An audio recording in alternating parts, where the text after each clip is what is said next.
बच्चों अज के BA third semester के वीडियो लैक्चर ਦੇ ਵਿੱਚ ਤੁਹਾਡਾ स्वागत है।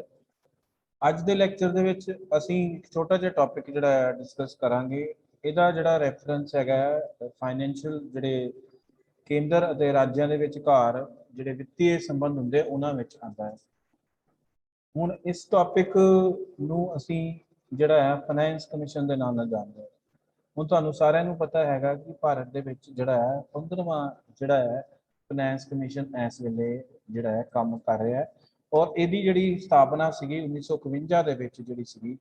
ਕੀਤੀ ਗਈ ਸੀ ਭਾਰਤ ਸਰਕਾਰ ਦੁਆਰਾ। ਇੱਕ ਜਿਹੜੀ ਸੰਵਿਧਾਨਿਕ ਸੰਸਥਾ ਹੈ ਜਿਹੜੀ ਕਿ ਪ੍ਰਮੁੱਖ ਤੌਰ ਤੇ ਜਿਹੜੇ ਕੇਂਦਰ ਅਤੇ ਰਾਜਾਂ ਦੇ ਵਿਚਕਾਰ ਵਿੱਤੀ ਜਿਹੜੀਆਂ ਗ੍ਰਾਂਟਾਂ ਆ ਉਹਦੇ ਸੰਬੰਧ ਦੇ ਵਿੱਚ ਇਹ ਜਿਹੜਾ ਕਾਰਜਸ਼ੀਲ ਹੈ ਉਹ ਕਾਰਜ ਜਿਹੜੇ ਹੈ ਸਾਰੇ ਕਰਦੀ ਹੈ। ਸੋ ਮੈਂ ਤੁਹਾਡੇ ਨਾਲ ਇੱਥੇ ਇੱਕ ਛੋਟਾ ਜਿਹਾ ਡਾਕੂਮੈਂਟ ਸ਼ੇਅਰ ਕਰੂੰਗਾ ਤੇ ਉਸ ਤੋਂ ਬਾਅਦ ਆਪਣਾ ਟੌਪਿਕ ਜਿਹੜਾ ਆਪਾਂ ਸ਼ੁਰੂ ਕਰਦੇ ਹਾਂ। ਹੁਣ ਇਹ the finance commission of India came into existence in 1951 1951 ਦੇ ਵਿੱਚ ਜਿਹੜਾ ਸੀਗਾ ਫਾਈਨੈਂਸ ਕਮਿਸ਼ਨ ਜਿਹੜਾ ਸੀ ਬਣਾਇਆ ਗਿਆ ਸੀਗਾ। ਹੁਣ ਇਹਦੀ ਸਥਾਪਨਾ ਜਿੱਦਾਂ ਮੈਂ ਤੁਹਾਨੂੰ ਪਹਿਲੇ ਦੱਸਿਆ ਧਾਰਾ ਜਿਹੜੀ 280 ਹੈ ਸੰਵਿਧਾਨ ਦੀ ਉਹਦੇ ਅਧੀਨ ਜਿਹੜਾ ਹੈ ਕੀਤਾ ਗਿਆ constitution by president of India. President of India ਨੇ ਜਿਹੜਾ ਸੀਗਾ ਧਾਰਾ 280 ਦੇ ਅਧੀਨ ਜਿਹੜਾ ਹੈ ਫਾਈਨੈਂਸ ਕਮਿਸ਼ਨ ਜਿਹੜਾ ਹੈ ਵਿੱਤੀ ਆਯੋਗ ਦੀ ਸਥਾਪਨਾ। It form to define financial relations between centre and states. ਮਤਲਬ ਇਹਦਾ ਪ੍ਰਮੁੱਖ ਕੀ ਕੰਮ ਹੈ ਜਿਹੜੇ ਕੇਂਦਰ ਅਤੇ ਰਾਜਾਂ ਦੇ ਵਿਚਕਾਰ ਜਿਹੜੇ ਵਿੱਤੀ ਸੰਬੰਧ ਹੈ ਉਹਨਾਂ ਨੂੰ ਪਰਿਭਾਸ਼ਿਤ ਕਰਨ ਦੇ ਵਿੱਚ ਫਾਈਨੈਂਸ ਕਮਿਸ਼ਨ ਜਿਹੜਾ ਹੈ ਉਹ ਮਦਦ ਕਰਦਾ ਹੈ। This led to major changes in finance commission recommendation over the years. Till date, 13 finance commissions have submitted their reports. So finance commission ਜਿਹੜਾ ਹੈ ਆਪਣੀ ਰਿਪੋਰਟ ਵੀ ਸਬਮਿਟ ਕਰਦਾ ਹੈ। ਹਾਲੇ ਤੱਕ ਜਿਹੜਾ ਹੈਗਾ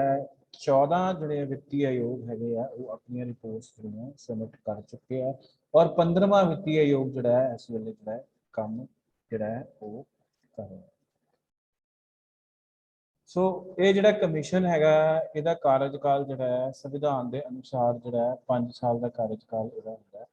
ਸੰਵਿਧਾਨਿਕ ਪ੍ਰਬੰਧਾਨ ਦੇ ਅਨੁਸਾਰ ਇਹਦਾ ਕੰਮਕਾਜ ਜਿਹੜਾ 5 ਸਾਲ ਲਈ ਹੈ। It consist of chairman and 4 other members. ਇਹਦੇ ਵਿੱਚ ਫਾਈਨੈਂਸ ਕਮਿਸ਼ਨ ਦੇ ਵਿੱਚ ਇੱਕ ਚੇਅਰਮੈਨ ਹੁੰਦਾ ਹੈ ਔਰ ਹੋਰ ਜਿਹੜੇ 4 ਹੈ ਉਹ ਸਦੱਸਿਆ ਜਿਹੜੇ ਆ ਇਹਦੇ ਵਿੱਚ ਸ਼ਾਮਿਲ ਹੁੰਦੇ ਜਾਂ ਉਹਨਾਂ ਨੂੰ ਜਿਹੜਾ ਹੈਗਾ ਸ਼ਾਮਿਲ ਕੀਤਾ ਜਾਂਦਾ। ठीक है जी। उस तो बाद अगली स्लाइड पे आप आने the finance commission is being set up every 5 years by the government of India to discharge mandate laid down by article 280 of the constitution to perform the main task of allocation of funds which have been collected by center। ਜਿਹੜੇ funds ਜਿਹੜਾ ਪੈਸਾ ਕੇਂਦਰ ਸਰਕਾਰ ਦੁਆਰਾ ਜਿਹੜਾ ਇਕੱਠਾ ਕੀਤਾ ਜਾਂਦਾ ਹੈ ਠੀਕ ਹੈ ਸੈਂਟਰ ਗਵਰਨਮੈਂਟ ਔਰ 280 ਜਿਹੜੀ ਧਾਰਾ ਹੈਗੀ ਹੈ ਭਾਰਤ ਦੇ ਸੰਵਿਧਾਨ ਦੀ ਉਹਦੇ ਅਧੀਨ ਜਿਹੜਾ ਹੈ ਵਿੱਤੀ ਆਯੋਗ ਦੀ ਜਿਹੜੀ ਹੈ ਸਥਾਪਨਾ ਜਿਹੜੀ ਹੈ ਉਹ ਕੀਤੀ ਜਾਂਦੀ ਹੈ। ਸੋ ਇਹਦੇ ਵਿੱਚ ਜਿਹੜਾ ਹੈਗਾ ਫੰਡਸ ਜਿਹੜੇ ਸੈਂਟਰ ਸਰਕਾਰ ਇਕੱਠੇ ਕਰਦੀ ਹੈ ਉਹਦੀ ਵੰਡ ਕਿਸ ਤਰ੍ਹਾਂ ਕਰਨੀ ਹੈ ਉਹ ਵੰਡ ਕੌਣ ਕਰਦਾ ਹੈ ਵਿੱਤੀ ਆਯੋਗ ਕਰਦਾ ਹੈ। Article 280 of the constitution relate to the allocation of expenses of central government। ਜਿਹੜੀ ਸੰਵਿਧਾਨ ਦੀ ਧਾਰਾ 280 ਹੈ ਉਹਦੇ ਵਿੱਚ ਇਹ ਵਿਵਸਥਾ ਕੀਤੀ ਗਈ ਹੈ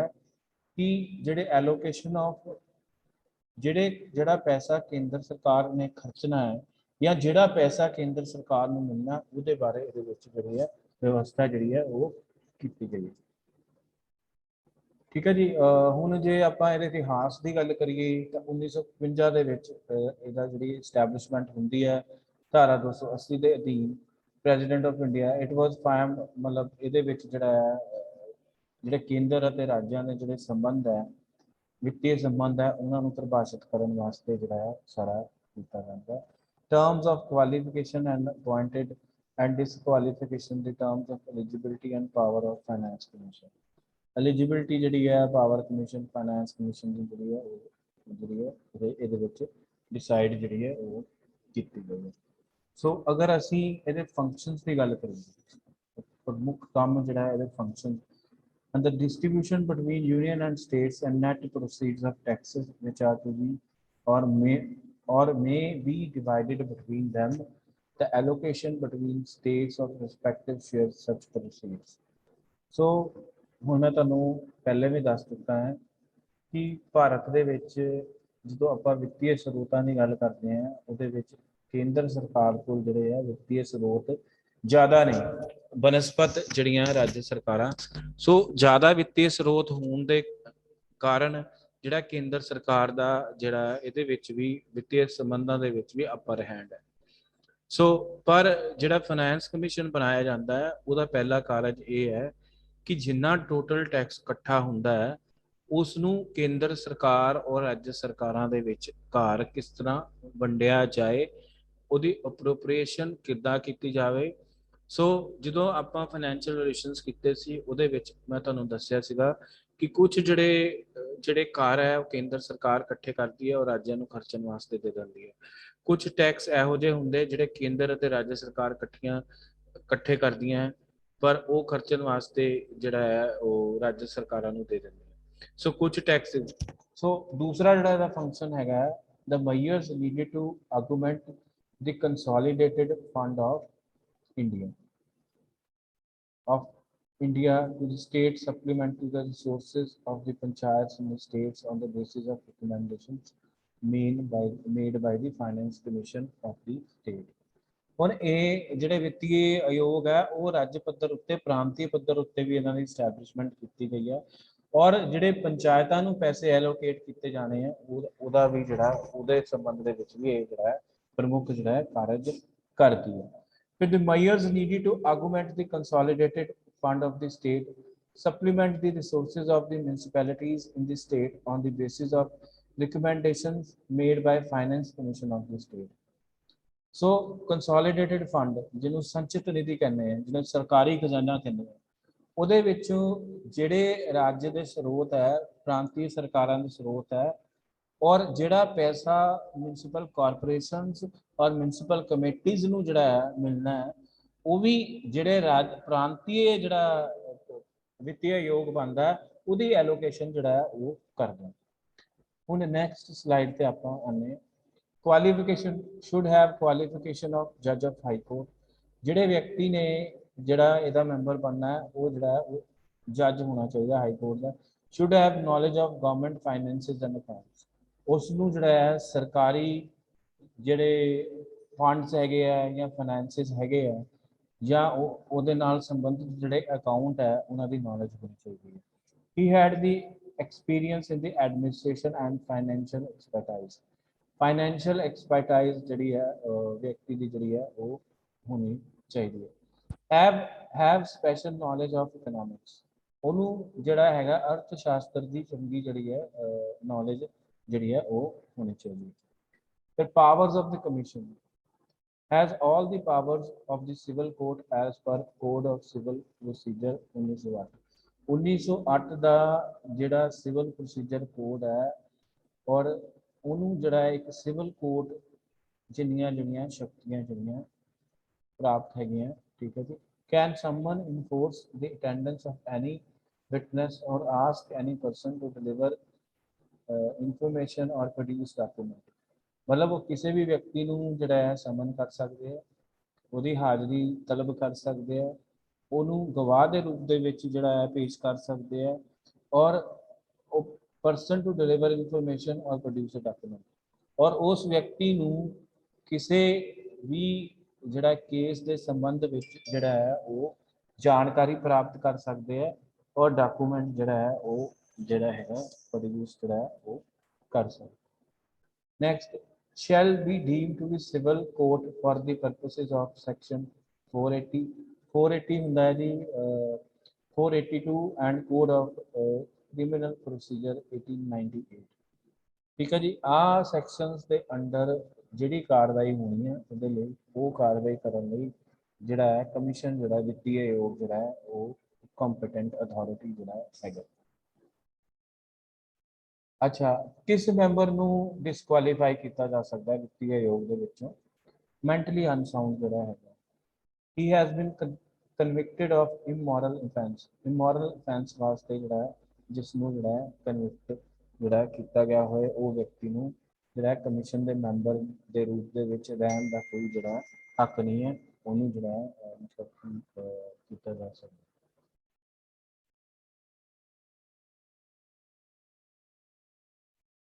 ठीक है जी, हुण अगर असी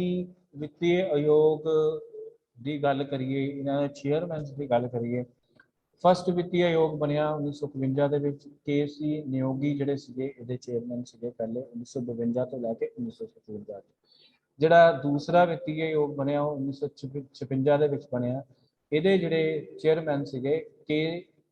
सनातन सीगे, ये 57 तो लैके 62 तक रहे। फिर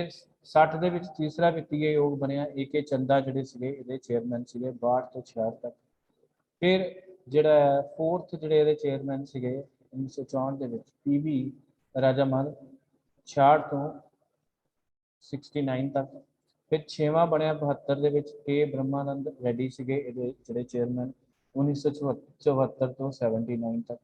फिर 7th ਜਿਹੜਾ वित्तीय आयोग है वो बनया ਇਹਦੇ चेयरमैन ਸੀਗੇ 77 ਦੇ ਵਿੱਚ, ठीक है जी जे एम शैलियत, ये 79 to 84 तक ਜਿਹੜਾ ਰਹੇ। ਇੱਥੇ ਗਲਤ ਲਿਖਿਆ ਹੋਇਆ ਤੇ 79 ਆਉਣਾ।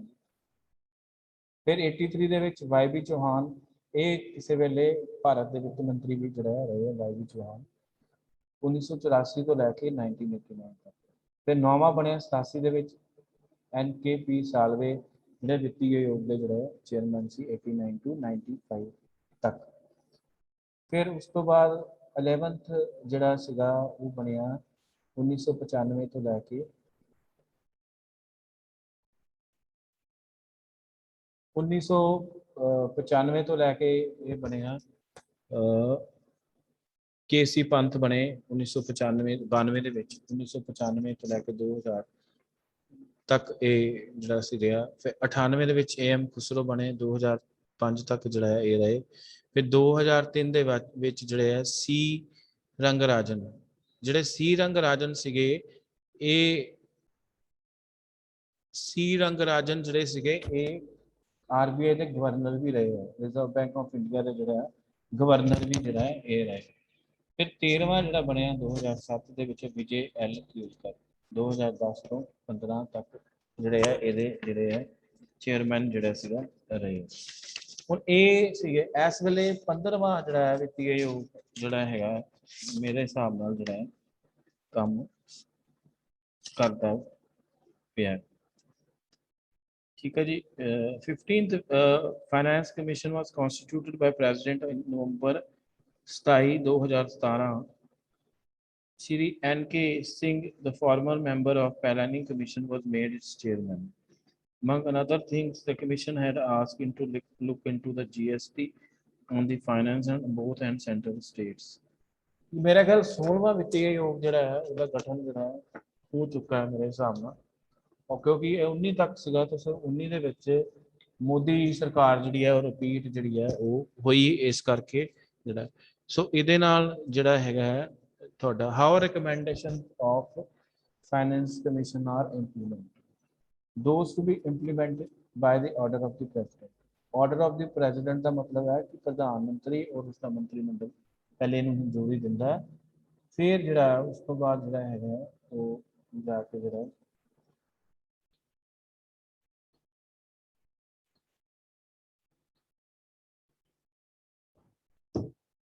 ठीक है जी, those to be implemented by executive orders, ठीक है, executive orders के नाल ਜਿਹੜਾ ਹੈ।